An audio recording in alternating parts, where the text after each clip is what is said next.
Hello guys, HyruleDAD here, and I wanted to give you guys an honest review from the Nintendo gaming parent on Splatoon 2. Is it worth it? What are the game modes? What is a Splatfest? What are the Splatnet purchases? And finally, what in the world do amiibos do? Now, right here, actually we have 4 copies. We have 2 physical and 2 digital, just because we're a Nintendo loving, crazy, insane family. And let's get started, shall we? So starting off with the game, we got the same plaza, and we have brand new DJs or divas. We got Pearl and Marina. Now, Marina has been breaking the internet, so I tend to be Team Pearl. Now, I really like how she DJs, you know, choosing the stages. A little bit different from Callie and Marie. Now, normally you're going to be playing Turf War. That is 99% of what you're going to be playing. Turf War, cover as much as you want, as much as you can, and that's how you get points. Now, the interesting thing about this, and I have to say that I enjoy this. Besides, you know, playing Call of Duty and getting, you know, racial and sexist comments by little 12-year-olds. This game's a lot of fun, and I found that a lot of people, a lot of parents, a lot of my friends that I've been playing, really enjoy it. The point of the game is paint. So even if you're not killing or sniping or fragging somebody, the fact that you're covering paint is really what brings this game, what shines in this game. Of course, I got killed here, but I mean, I can spawn pretty quickly. And you choose where you want to go. You don't have to start from the very beginning. You know, if you own that ink and your teammates are in that area, you can just jump right there where they're at.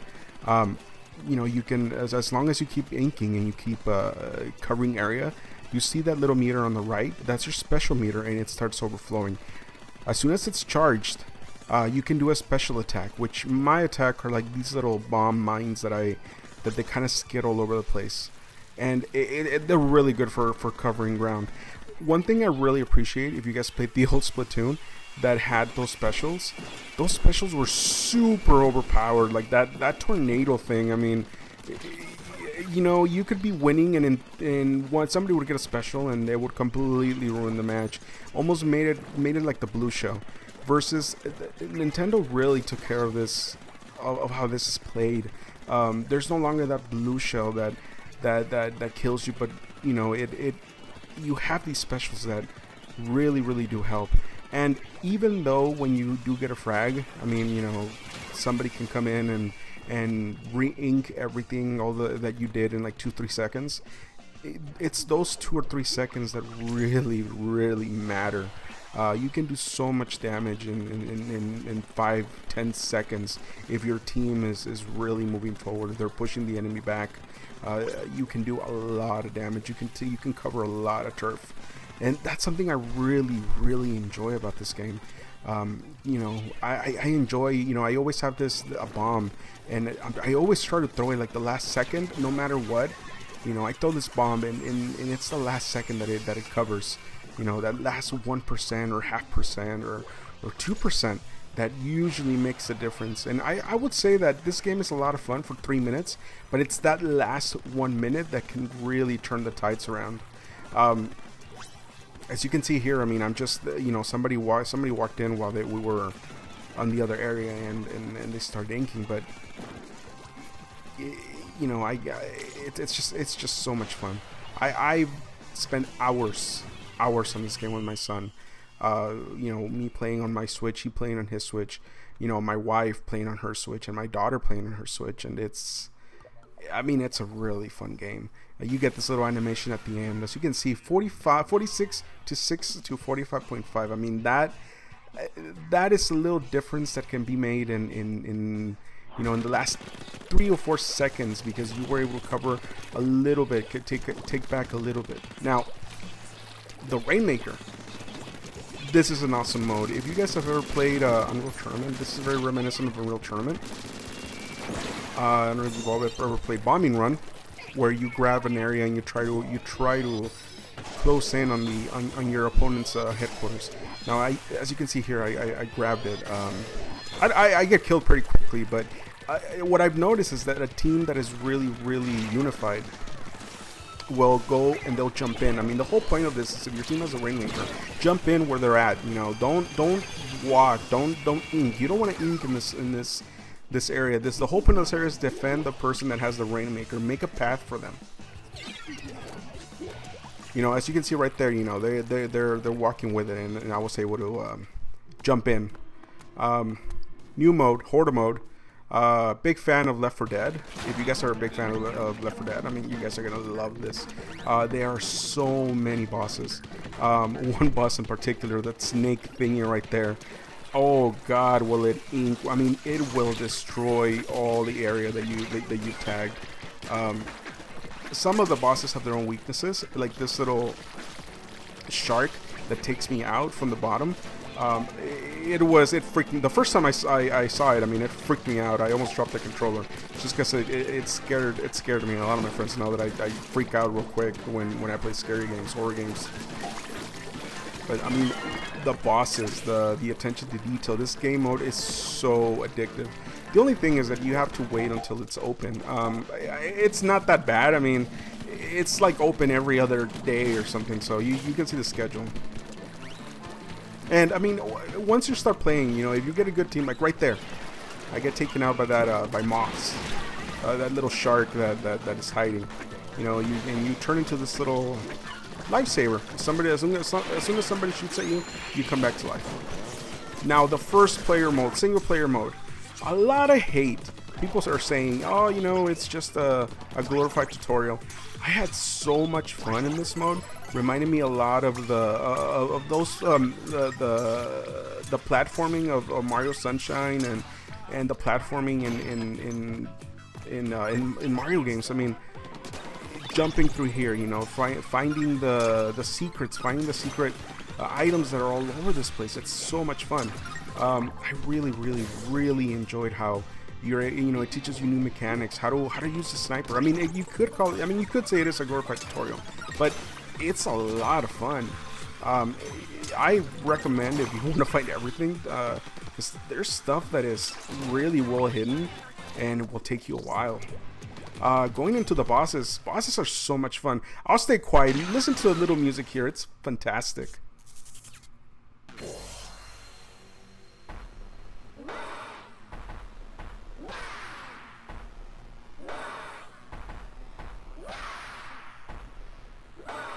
And I won't show any more gameplay of the bosses because they're all fantastic. I mean, they're all a lot of fun. Going into the app, it's I really like the purchasing. I am addicted to purchasing stuff on the Splatnet. Go in there, choose the item. You know, once you choose the item, go inside the game, go up to merch, Splatnet order, and you can buy your item there. Now, what I really like about Splatnet is that a lot of the items there are way better, in my opinion, than what's offered in the in-game stores. Going into the amiibos, I mean, you could tell I have all the amiibos. I'm a big fan of Splatoon. I really like the functionality of the amiibos. Scanning a new amiibos usually gives you new items. It'll show here. I had already collected the ninja helmet. I think it's giving me the suit and the shoes, or the boots. Now, one thing I love about the amiibos is that, and this is me because I'm a big fan. I mean, I put hours and hours of this of gameplay into the Wii U version. Loadouts. I have about 4 loadouts already, and I already have a couple of outfits. I mean, my favorite outfit is this one, right? Because I'm a big spray gun user, but it's so much fun just to put your loadouts. I put my loadout. My main loadout is in this amiibo. There's the girl amiibo, named her Haley after my daughter. And you can take a photo with him. And as you can see, she's wearing my loadout. She's wearing my outfit, my shoes, and my headphones. And it's fun. Take pictures with them. Just take them with you. I've noticed that I'm able to put my loadout in my son's Switch if he needs help. Now, Splatnet. Oh my God. Talk about staying up, me and my son, till 4 or 5 in the morning playing. Pearl and Marina, awesome. I just love the how they act, how they are. Their little stupid jokes that they say. They're funny, you know. And here with Team Mayo and Team Ketchup, totally Team Mayo. Me and my son both. I like Ketchup. It was hard, but I Team Mayo. Always got a match with Ketchup. Now I hear that a lot of people chose Ketchup.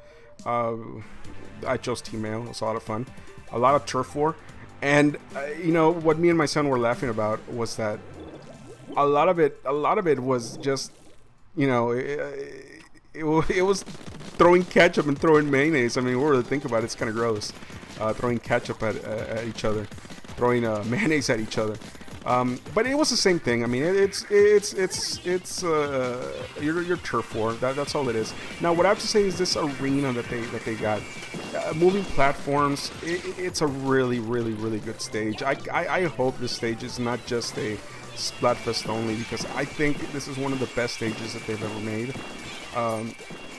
I hope they bring it over to the new to normal online matches. But it's such a fun stage. There was an area where there was a time where there was a sniper right in the middle, and we had to flank him. He kept taking us out, and once we took him out, we were able to cover the area and win. Now, I will say that we did have a lot of wins, but I was playing on Discord, and I was playing with a lot of friends that we were kind of coordinating each other with each other. So it helped a lot, especially when we were trying to coordinate with each other. Well, guys, thank you so much for watching this review. Get this game. It's 9 out of 10. Perfect game. Love it. All right. God bless. Bye.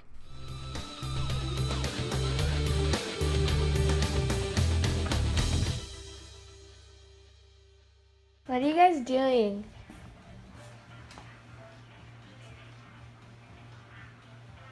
That's disgusting. Why are you guys doing that?